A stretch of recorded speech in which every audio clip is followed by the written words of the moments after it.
사랑이라는 감정이 위대한 감정인 것 같습니다. 어떻게 하면 사람을 약하게 만드는 감정이기도 하고 또 강하게 만드는 감정이기도 한데, 사람이 느낄 수 있는 감정 중에 가장 귀한 감정 중에 하나가 사랑이지 않을까라고 생각합니다. 뭐 우리가 거룩하게 생각하지 않더라도 사랑으로 말미암아 뭔가 역사가 일어나요.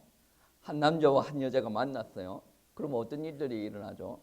온전한 사랑이 일어나면 결혼도 이루어지고, 결혼이 성사가 되어지면 그 밑에 생명이 잉태가 되고 이렇게 생명이 나기도 합니다. 어떻게 하면 거기에 엄청난 감격이 있거든요. 저는 애를 3명을 받긴 봤는데 제가 첫 번째 애를 봤을 때 그러한 감정이 들었습니다. 묘한 감정이 들어요. 묘한 감정이 드는데 다른 남자처럼 눈물이 나고 막 그렇지 않더라고. 제가 애를 낳기 전에 이제 TV 같은 데 보면 막 자기 애 나오는 거 보고 뭐 감동하고 막 울고 막 그러더라고. 근데 저는 눈물까지 나오지 않더라고. 그 사람들이 연기를 하나? 나는 눈물은 안 나오던데 막 이런 생각을 했어요. 그래도 이제 그 묘한 감정이 있어요. 내가 아이를 낳는 거구나. 낳았구나. 한 아이의 아버지구나. 이제는 내 중심대로 이렇게 살아왔는데 이제는 내 중심대로 살 수가 없겠구나. 로부터 이 아이에 관련된 이야기, 그런 여러 복잡한 미묘한 감정이 오고 가는 거예요. 여러분, 이렇다 보면 이제 한 가정의 남자로서, 가장으로서, 하나의 아버지로서 어떤 일들이 일어나냐면 책임감이 생기게 되는 거죠. 그리고 나서 이전에 하지 않았던 일들을 해 나가는 거예요. 희생이라는 것을 해 나가는 거고, 내 것을 떼서 먹여 살리는 일들이 일어나는 거죠. 사랑이라는 것이 묘합니다. 사랑 안에 능력이 있거든요. 성경 안에 사랑을 보면 하나님께서 인간을 사랑하셨습니다. 근데 인간이 인간이 하나님을 가깝게 하기를 싫어하거든요. 근데 그렇게 하면 죽거든. 지옥에 가거든. 그래서 하나님께서 그 사람을 살리는 방법 중에 하나가 뭐냐면 사랑하는 아들을 내놓는 일을 합니다. 그거는 아무나 할 수 없는 일이거든. 이 땅에 있는 사람들 중에 그 누구도 그러한 일들을 할 수가 없는데 하나님이 그러한 일을 하신다라는 거죠. 그리고 그러한 사랑을 받아들인 그리스도인에게 나타나는 현상이 무엇이냐면 사랑을 받았고 나도 그분을 사랑을 하기 때문에 이전에 내가 즐기던 삶을 살아가는 것이 아니라 하나님께서 원하시는 삶, 하나님께서 만들어 가시는 새로운 삶을 살아갈 수가 있다라는 말씀이죠. 근데 이 사랑이 아름다운 거예요. 능력이 있습니다. 사랑이 딱 있다라고 그러면 못할 것이 없어요. 그런데 사랑에 장점이 있는 반면에 단점도 있어요. 사랑이 성숙이 되어지지 않으면 컨트롤이 안 되어집니다. 절제가 안 되어진다라는 말이죠. 그러니까 사랑이라는 개념은 내가 하고 싶은 대로 다 하는 게 아니에요. 그렇죠? 그러니까 내가 하고 싶은 대로 다 해버리면 그 순간부터 이제 이 사회가 유지가 되어지지 않습니다. 어떤 곳에서는 한계가 있습니다. 그 사랑이 아름답게 인정을 받으려면 어떤 일들이 일어나야 되냐면 사랑을 바라볼 때 덕스러워야 된다. 의로워야 된다라는 말씀입니다. 만약에 그 사랑이 통제가 되어지지 않으면 서로가 파멸의 길로 들어서게 되어집니다. 근데 레위기 18장 말씀에 보시면 하나님께서 우리가 사람과 사람이 사랑할 때에 이 사랑의 감정에 무한대로 내가 하고 싶은 대로 살아가는 것이 아니라 적당하게 하나님께서 원하시는 한계를 설정해 놓았구나라는 것을 우리는 알 수가 있어요. 오늘 말씀해 보시면 노골적으로 표현하고 있습니다. 성경이 노골적으로 표현하고 있고 구체적으로 이야기하고 있습니다. 그러니까 이거는 가증한 것이니까 너희들 이거 하지 말아라 라고 표현하고 있어요. 26절 말씀에 보시면 이 시대에 이스라엘 백성들만 위한 말씀이 아닌 걸로 우리가 알 수가 있습니다. 그러므로 너희 곧 너희의 동족이나 너희 혹은 너희 중에 거류하는 거류민이나 내 규례와 내 법도를 지키고 이러한 가증한 일에 하나라도 행하지 말라라고 표현하고 있습니다. 그러니까 하나님께서 임재하시고 하나님께서 통치하시는 그 영역 안에 있는 사람들은 그렇게 살지 말아라라고 표현하고 있어요. 여러분, 가증한 일이라라고 표현하고 있어요. 뭐 성을 이야기하면서 가증한 일이라라고 표현하고 있어요. 그러면 우리가 하나님의 통치받는 하나님의 백성으로서 성적인 순결함을 지켜야 된다라는 부분들을 성경 말씀, 레위기뿐만 아니라 성경 말씀은 그렇게 이야기를 하고 있습니다. 우리가 마태복음 19장 5절 말씀에 이런 표현이 있죠. 사람이 그 부모를 떠나서 아내에게 합하여 그 둘이 한 몸이 될지니라라고 이야기를 합니다. 여기서 한 몸이 된다라는 말은 부모를 떠나서 남자와 여자가 한 몸이 된다라는 말은 법적으로 한 몸이 되어지고 종교적으로 사회적으로 한 몸이 되어진다라는 말인데, 그 무엇보다 중요한 것은 뭐냐면 육신이 한 몸이 되어진다라는 말이에요. 육체적인 결합이 일어난다라는 말이 되어집니다. 여러분, 가정이 어떻게 해서 만들어집니까? 사랑 때문에 만들어지는 거죠. 거기에는 육체적인 결합도 있다라는 말이에요. 그런데 이 사랑 때문에 지속이 되어지는 건 아니에요. 이 안에는 몇십 년 동안 결혼 생활 하신 분이 있지 않습니까? 몇십 년 동안 쭉 사랑으로 살았다 사람이 있습니까? 그렇지 않아요. 여러분, 제가 목사님들이랑 형들이랑 부르는 분들이 이렇게 이야기 나눌 때가 있어요. 근데 갑자기 어떤 이야기가 나오냐면, 한 분이 뭐 지금 좀 그분한테 아기가 한 명이에요. 한 명이고 나이가 한 40대 정도 됩니다. 그분이 하는 말이 뭐냐면, 뭐 지금 뭐 애 낳고 이렇게 사는데 뭐 사랑 때문에 사냐? 사랑 없어 라고 이야기하는 거야. 그래, 너무 용감하시다. 그래, 내가 웃으면서 뭐라고 했냐면, 결혼하기 전에 사랑의 모습과 결혼하고 난 뒤에 사랑의 모습, 그리고 애가 태어나고 난 다음에 사랑의 모습, 사랑의 양태가 달라지는 거지 사랑이 없는 건 아니지 않습니까? 라고 이야기하니까 그때 형님이 내 말 수정할게, 사랑이 없어진 게 아니라 막 그런 이야기를 하더라고. 여러분, 결혼하기 전에 사랑과 결혼하고 난 뒤에 사랑은 달라요. 근데 우리가 확신 있게 이야기할 수 있는 부분들은 뭐냐면, 결혼 생활하는 통으로 이야기했을 때 그 통의 모든 결혼 생활이 사랑으로 지속이 되어지는 거 아닙니다. 왜냐? 여러분, 한번 생각을 해보세요. 남자와 여자가 살아요. 배움의 정도가 다르고 영적인 배경도 다르고 가문의 문화도 다 달라요. 그런데 그 사랑이 그 무언가를 다 초월해서 결혼까지 이어지기는 졌는데, 결혼까지 이어지고 나서 여러 가지 갈등이 발생을 합니다. 사고의 방식이 달라요. 그러면 싸우기도 하겠죠. 삐지기도 합니다. 실족도 합니다. 그리고 어떤 사람은 괜히 결혼을 했네 라는 표현을 쓰기도 하고, 어떤 사람은 결혼을 미친 짓이다 라고 표현을 합니다. 그런데 결혼이 미친 짓이다 라고 표현을 하면 지금 뭐 당장 이혼을 해야 됩니까? 아니죠. 결혼 생활을 할 때는 여러 가지 복합적인 일들이 일어납니다. 어떤 부부 관계에서는 이제 남편이 아내를 막 중국질을 하는 경우가 있어. 막 아내를 때리고 막 그래요. 그러면 아내가 느끼는 감정이 저거를 그냥 그런 감정이 들 때도 있고, 요즘에는 여자가 또 남편을 또 때리기도 한다대요. 이게 가정이 유지가 되려면 사랑이 되어져야 가정이 유지가 되어지는 건 아닙니다. 왜? 감정이라는 것은 순간순간마다 바뀌는 거예요. 상황도 순간순간 바뀌는 겁니다. 그러면 이 가정이 유지가 되어진다. 하나님께서 만들어 놓은 이 가정이 유지가 되어질 때는 무엇 때문에 유지가 되어지냐면, 하나님의 말씀에 순종을 하고 나아가니까 이 가정이 유지가 된다라는 말씀입니다. 하나님의 말씀에 두 사람이 한 몸이 되어졌다. 그것을 지키고 나아가라. 이게 바로 하나님의 명령입니다. 그리고 우리는 이 말씀에 순종을 하고 나아가야 됩니다. 때에 따라서는 바람 피우고 싶은 마음도 안 들겠습니까? 될 수도 있겠죠. 제가 볼 때 교회 다니는 사람들이 바람을 그렇게 많이 핍니다.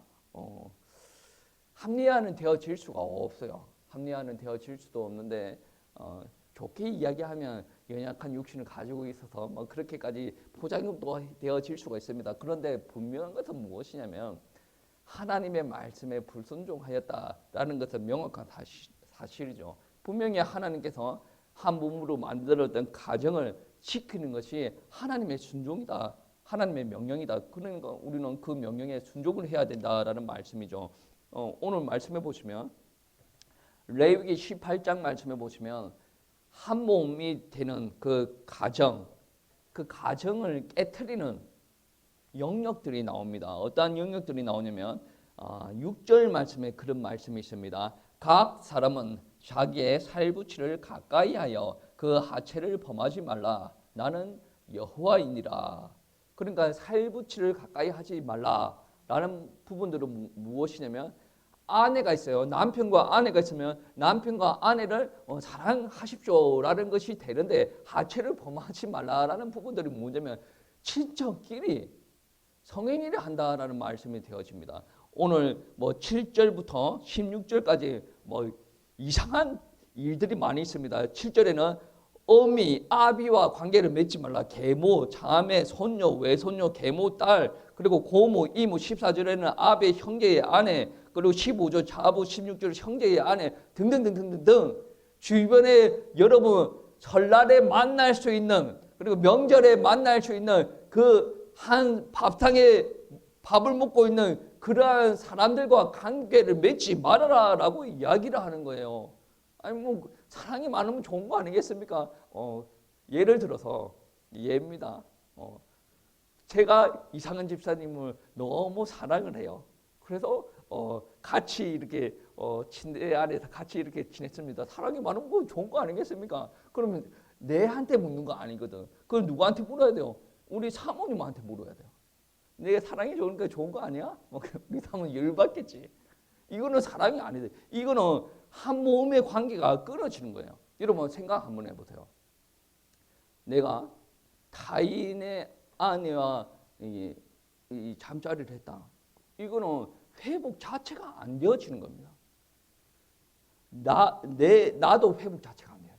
아예 처음부터 그런 것을 맛을 안 봐야 되는데 그런 것을 하고 다니고 있으면 벌써 내 자체도 이제 망가지는 거고 그리고 나의 아내도 망가지는 거예요. 한 몸이 깨지는 겁니다. 그러면 어떤 일들이 일어납니까? 예전에 한 몸이었던 관계가 무너져 내린다라는 거죠. 그리고 만약에 내가 외도하면서 낳았던 애가 있다라고 한다면 그 애는 온전한 가정에서 태어난 애가 아니지 않습니까? 성장 과정 중에 계속 사람들의 따가운 시선을 받게 되어진단 말이에요. 그러면 걔가 온전한 가정에서 성장을 한다라고 하더라도 이게 사춘기가 되어지고 막 그러면 일탈하고 막 그런데 걔가 온전하게 클 수가 있겠습니까? 누구 때문이에요? 내 때문에 그런 거 아니겠습니까? 근데 본인은 본인 때문인가 몰라요. 나는 즐기고 싶어서 즐겼는데 나는 사랑이 넘쳐. 나는 호르몬이 흘러 넘쳐. 그래서 내가 즐겼는데 야, 너 엄마 거기 나가지고 왜 너는 그딴 거로 사니? 막 이야기를 하고 있으면 걔는 누구를 원망해야 됩니까? 자기가 저질러 놓은 거를 자기가 책임 못 질 거면 안 해야 되는 거죠. 이거는 시작부터 안 했어야 되는 문제다. 어떻게 보면 오늘 말씀의 근친상과 자부를 손대지 말고 며느리랑 이렇게 하지 말고 그런 이야기가 많이 있는데 오늘 말씀에서는 하나님께서 말씀하시는 게 있습니다. 17절 말씀에 그런 말씀이 있죠. 17절 말씀에 밑부분에 있습니다. 그들은 그의 살붙이니 이는 악행이니라. 악행이래요. 하나님의 말씀에 악행이다라고 이야기를 하고 있습니다. 그러면 이제 더 이상 변론하고 그렇게 말싸움할 이유가 없습니다. 하나님이 악행이래요. 여러분 하나님의 백성입니까? 백성 아닙니까? 저는 하나님의 백성이에요. 교회가 하나님의 백성입니까? 예, 교회가 하나님의 백성이에요. 성경은 그렇게 이야기하고 있습니다. 하나님의 백성은 어떻게 살아야 되죠? 하나님의 말씀에 이끄는 대로 살아야 됩니다. 그런데 하나님께서 이끌고 있는데 나는 즐기고 싶어. 나는 호르몬이 폭발해. 그럼 어떻게 해야 됩니까? 모르겠어요. 어떻게 방법은 잘 모르겠는데 분명하게 우리가 나가야 될 방향은 어디입니까? 하나님의 말씀에 악행이다 그러면 안 해야 되는 거 아니겠습니까? 그리고 30절 말씀에 내 명령을 지키라라고 하지 않습니까? 스스로 더럽히지 마라. 나는 너희의 하나님인 여호와다. 너희의 하나님인 여호와다. 나는 그것을 가정하고 악하다고 이야기한다. 그러니 너는 그거를 똑바로 지키고 따라와라 라고 이야기를 하죠. 그리고 18장 20절 말씀에 너는 내 이웃의 아내와 동침하여 설정함으로 그 여자와 함께 자기를 더럽히지 말라. 좀 전에 제가 이야기했죠. 다른 여인과 잠자리할 때 어떠한 일들이 일어나냐. 한 몸을 무너뜨리는 거 아니겠습니까? 한 몸을 무너뜨리는 거예요. 그거를 하나님께서 하지 말라라고 합니다. 그리고 18장 20절 말씀에 너는 여자와 동침함 같이 남자와 동침하지 말라. 이는 가증한 일이니라. 이 무슨 말이에요? 이 말이 여자와 동침함 같이 남자와 동침하지 말아라 라는 말은 누구한테, 남자한테 하는 말입니까? 여자한테 하는 말이에요. 남자한테 하는 말이거든요. 남자가 여자와 동침을 하는 거는 맞죠. 근데 너는 여자와 동침하는 것과 같이 남자와 동침하지 말아라 라는 말은 무엇을 부정하는 겁니까? 동성애를 부정하는 겁니다. 요즘 뭐 사회적인 큰 이슈가 그거죠. 동성애. 합법화 시켜 주십시오. 우리를 인정해 주십시오. 왜 우리를 인정하지 않습니까? 우리의 감정을 존중해 주십시오. 아니 우리가 극소수의 사람들이라고 해서 우리의 인권을 그렇게 무시하면 되겠습니까? 뭐 이런저런 이야기를 많이 합니다. 근데 여러분 이게 경계를 해야 되는 부분들이 뭐냐면 저는 아이들 우리 어른들도 마찬가지지만 아이들을 바라보면 너무 많은 것에 노출이 되어져 있어요. 어떤 거에 노출이 되어져 있냐면 요즘 애들한테 핸드폰 보여주기가 무서워요. 왜 그러냐면 핸드폰 가지고 성매매를 합니다. 핸드폰 가지고 이상한 거를 일을 해 나가는데 요즘 핸드폰을 보여주면 어떤 일들이 일어나냐면 여러분 아이돌 여자 그룹이나 남자 그룹이 막 모여가지고 막 춤추고 막 그러지 않습니까? 그거를 아이돌이 나이가 적으면 10대 중반 정도 되어집니다. 걔네를 데리고 성상포마를 해요. 여러분 한번 우리 그 장로님 같은 경우는 스포츠를 좋아하는데 스포츠 할 때 그 치어리더 막 이렇게 합니다. 치어리더들이 이렇게 하는데 왜 걔네들 옷을 다 벗겨 놓는단 말이죠. 밑에만 가리고 위에만 가리고 그러고 한다니까. 그리고 제 주변에 어떤 사람들은 야구 보러 가가지고 야구 안 본대. 그것만 보고 닭다리 떨어지면서 그것만 본대. 그 사람이 와야 뭐가 돈이 되어지니까 아이돌도 마찬가지거든. 아니 내 새끼면 그렇게 하겠냐 말이지. 돈 벌려고 별 짓을 다 한다니까. 하는 행동들 이거 보세요. 성적인 행위는 막 그렇게 하는 거예요. 그리고 제가 어떤 노래라고 이야기를 하지 않겠는데 가요 요즘 K-팝 가요 중에 문맹인이 아니면 상상력을 동원하지 않더라도 그 가사 자체만 보더라도 남자와 여자의 성관계하는 그런 노래들이 너무나도 많아요. 그리고 심한 거는 남자가 여자를 강간하는 장면을 그렇게 노래하는 중간에 좀 띄엄띄엄하고 요거 좀 써가지고 막 이렇게 하니까 그런 게 아닌지 알지. 여러분 가사를 한번 펼쳐놓고 곰곰이 한번 봐보세요. 여러분 한글 알지 않습니까? 한글이 무슨 뜻인지 알지 않습니까? 한글이 무슨 뜻인지 보고 그렇게 해버리면 이게 가요가 아닌 거예요. 애들 흥거리고 하는데 그게 강간하는 노래예요. 그러면 애들 보고 이거 한번 해보라, 따라 해봐라 그런 거 시킬 수가 있겠습니까? 저는 참 안타까운 게 우리 애들을 보내놨더니 우리가 핸드폰을 안 보여주려고 엄청 발버둥 쳤거든. 유치원 보내놨더니 오늘 와가지고 막 꿀렁꿀렁 뭐를 배워왔는데 그러니까 이때 그게 노래냐 아이돌 그룹의 이름이냐 자기도 모르는데 그래 꿀렁꿀렁 참내 웃겨가지고 그래가지고 학교에서 어떤 잔칫날에 자기네들 그 발표한다고 그래가지고 우리 첫째 때도 그거 했어요. 근데 셋째도 그걸 하더라고. 근데 셋째 어린이집 다닐 때 제가 어린이집 이제 등원을 시켜주고 하원을 시켜줄 때 보면 담임 선생님이 우리 셋째 아이를 보고 그거를 많이 보여주는 줄 알았는데 한번 가르쳐주면 꿀렁꿀렁 잘하는데 걔도 꿀렁꿀렁 내 웃겨가지고. 근데 그게 아주 A의 눈으로 순수하게 바라보면 너무나도 좋은데 그 안에 저변에 깔려져 있는 가사와 생각들이 악한 생각들이 너무 많아요. 그 상황, 그 안에서 우리가 애들을 키워야 된다? 쉽지가 않아요.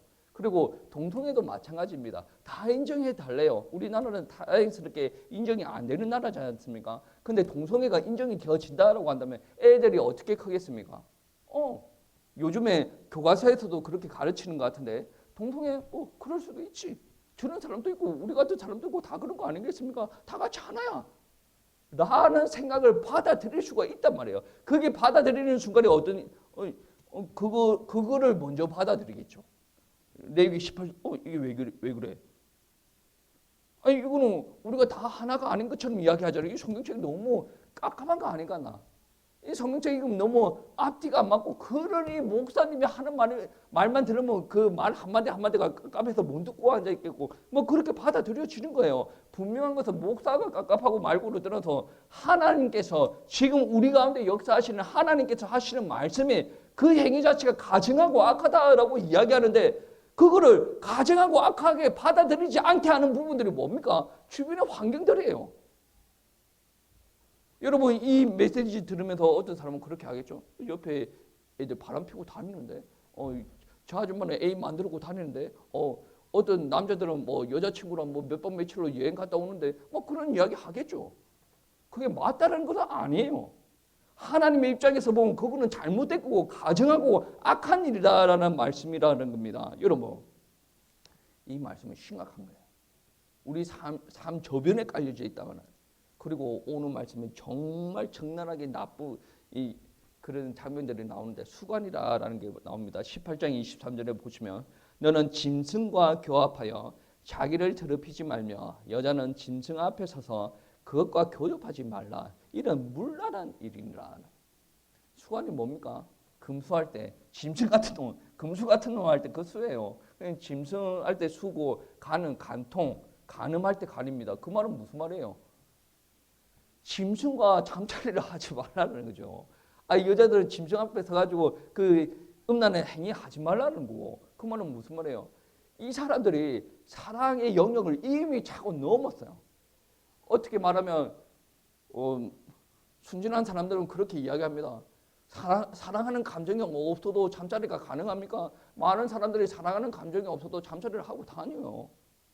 그거를 많이 양보를 해줘서 조금 뭐 포장을 해줘서 뭐 그런저런 괜찮다라고 바라볼 수 있어요. 근데 짐승과 하는 것들은 이거는 어떻게 좋게 포장을 해야 됩니까? 좋게 포장이 안 되는 거예요. 그냥 무엇만 생각하고 있습니까? 그냥 발전한 것만 생각하는 거예요. 그냥 내가 즐기는 것만 생각하고 있다라는 거죠. 이거 하나님의 말씀이 어떻게 이야기합니까? 문란하다 라고 이야기를 하는 거 아니겠습니까? 여러분 하나님께서 지금 이 말을 상상력을 동원해서 지금 이야기하고 있습니까? 아니지 않습니까? 가나안 땅에서 이미 이루어지고 있는 일이에요. 자기 아내와 자기 남편과 그렇게 관계하면 아름답죠. 그런데 어떤 남자가 남의 여자랑 관계를 맺고 있고 시아버지가 며느리와 관계를 맺고 있고 어떤 남자가 계모의 딸과 어떤 남자가 이모 고모와 관계를 맺고 있다. 이 말도 안 되는 이런 짓이 지금 가나안 땅에서 일어나고 있다. 남자와 남자끼리 잠자리 하는 것들이 지금 가나안 땅에 일어나고 있고 지금 짐승과 사람과의 관계가 간음이 지금 일어나고 있다. 하나님이 이걸 엄청나게 가증하게 여긴다. 엄청나게 가증하게 여겨서 그 땅이 그 사람들을 토해내 버릴 정도다. 너희는 그런 짓 하지 말아라. 아마 이스라엘 백성들에게도 그런 기미가 많이 보였겠죠. 저는 그렇게 생각이 되어집니다만 아무튼 하나님의 명령 그거예요. 내가 출애굽시켜서 애굽 가나안 땅을 들어가게 하는 너희들을 이때까지 이끌어온 내가 이스라엘 백성이다. 이스라엘 하나님이다. 나는 그거를 가증한 일이라고 생각한다.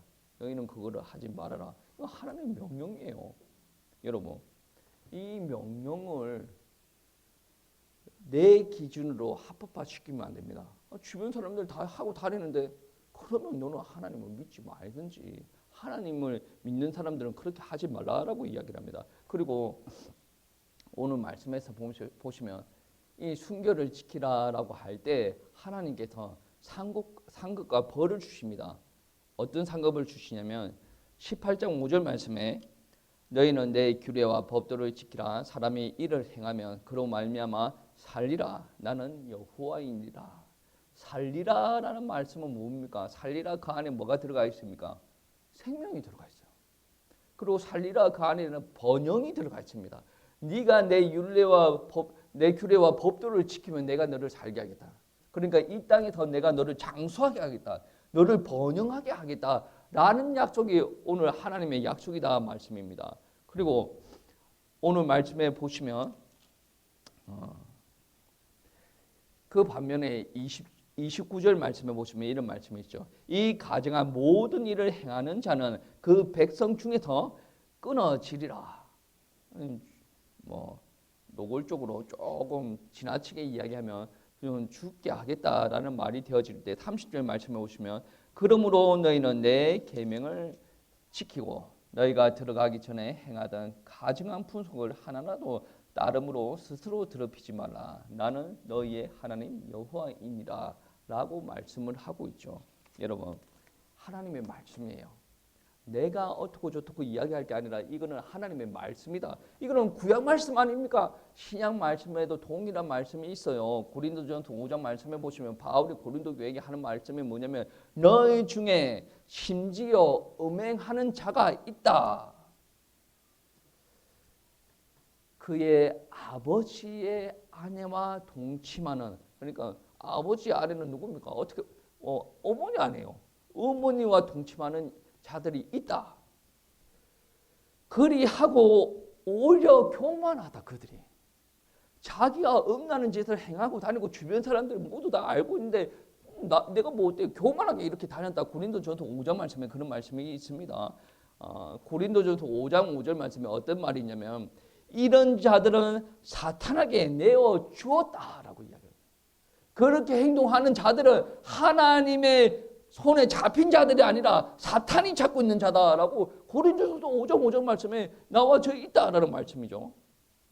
고린도전서 7장 2절 말씀에 어떤 말씀이 있냐면 음행하기를 피하기 위해서 남자는 아내를 여자는 남편을 두라라고 이야기를 합니다. 여러분, 이 음행에 대해서 구약이든 신약이든 아주 예민하게 반응을 하는 성경이다라는 것을 우리는 알아야 됩니다. 하나님께서 그렇게 예민하게 반응한다라는 말이에요. 여러분 주변에 이상한 짓거리 하고 돌아다니는 사람들 많이 있겠죠. 고린도 교회에서도 자기가 엄마랑 자고 잠자리를 하고 뻔뻔하게 돌아다니는 그 교만한 사람들이 있는 것을 보면 아마 그 사람도 내가 뭐 어때서 그렇게 하고 다닐 겁니다. 왜? 그 고린도 지역이 그렇게 험난한 지역이었어요. 뭐 매일 밤에 산에서 창녀가 내려오는 그런 지역이었고 돈만 있으면 맨날 여자 사가지고 잠자리하는 그런 지역이었어요. 그런지 아니 저 사람들 저렇게 하지 않냐? 다 그렇게 하고 있네. 왜 나한테 그러는데? 저 사람한테 그렇지 않고 왜 나한테 그러는데? 라고 이야기할 수가 있겠죠. 그런데 저 사람 하나님 믿는 사람 아니잖아. 나는 하나님 믿는 사람이거든. 오늘 말씀은 누구한테 이야기하는 겁니까? 가나안 땅에 있는 그 악한 풍습을 따르는 사람들한테 이야기하는 겁니까? 아니면 가나안 땅 들어가기 전에 있는 이스라엘 백성들을 두고 이야기하는 겁니까? 이스라엘 백성들을 두고 이야기하는 거예요. 이스라엘 백성은 너희들은 나를 믿으니 나를 따르라. 나는 여호와 하나님이다. 내가 그거를 악하다, 음란하다, 가증하다라고 느끼다. 너는 하지 말아라. 근데 이거를 지키면 내가 너를 살게 하겠다. 라고 이야기하죠. 근데 이거를 지키지 않으면 이 백성 중에 더 끊어버리겠다. 라고 이야기하죠. 명확합니다. 여러분 하고 싶은 마음이 너무나도 크면 어떻게 해서 해볼까 말까 그렇게 생각도 되어지겠죠. 그런데 그런 생각 자체를 끊어버리세요. 명확합니다. 하나님께서 하지 말래요. 근데 하면 그에 따른 벌이 있대요. 근데 그 말씀을 지키고 나아가면 또 하나님께서 나를 살린대요. 명확한 거 아니에요. 이 명확한 거를 구질구질 그렇게 변명을 해가면서 이 땅의 것을 따라가겠습니까? 그러면 안 된다는 말씀이죠. 왜냐? 내 기준대로 살아가는 거 아니에요. 이 땅의 문화가 만들어 놓은 대로 살아가는 것이 아닙니다. 하나님의 기준은 무엇입니까? 거룩의 기준이에요. 그 거룩의 기준인데 내가 내 수준에서 보면 그 거룩이 너무나도 높아. 그럼 내 수준에서 이 거룩을 밑으로 끌어내립니다. 그리고 내 주변의 환경을 보니 하나님의 거룩이 너무 높아. 사람이 할 수가 없어. 그래서 주변 사람들 수준으로 끌어내립니다. 이거는 하나님의 말씀 안 따르는 거예요. 하나님의 말씀은 거룩을 이야기하고 있습니다. 만약에 우리가 음행이나 가증한 일에 빠져서 하나님의 보시기에 악하다라고 느껴지는 행위를 하고 있다라고 한다면 우리는 뭐 해야 됩니까? 변명하는 게 아니에요. 나를 합리화시키는 게 아닙니다. 뭐 해야 됩니까? 나의 잘못을 인정을 하고 회개하는 것이 필요하다. 이거 왜 회개를 해야 되냐면 회개하면 하나님께서 그래 라고 하시는 분이 아니에요. 그냥 우리가 예수 피로 말미암아 회개하고 나오면 하나님께서 이해하십니다. 용서하십니다. 요한복음 말씀에 간음하다가 잡힌 여인 있지 않습니까? 그 여인도 돌로 쳐 죽여야죠. 율법에 의하면. 근데 예수님께서 어떻게 이야기하십니까? 그 여인을 용서하시고 새로운 삶을 주시오. 다음부터 이런 음행을 하지 말라라고 하고. 여러분도 그런 자격이 있단 말이에요. 회개하고 돌아오십시오. 회개하고 돌아오시면 주님께서 용서하십니다. 다음부터 그거 하지 말라라고 이야기하고 용서하신다라는 말씀이에요.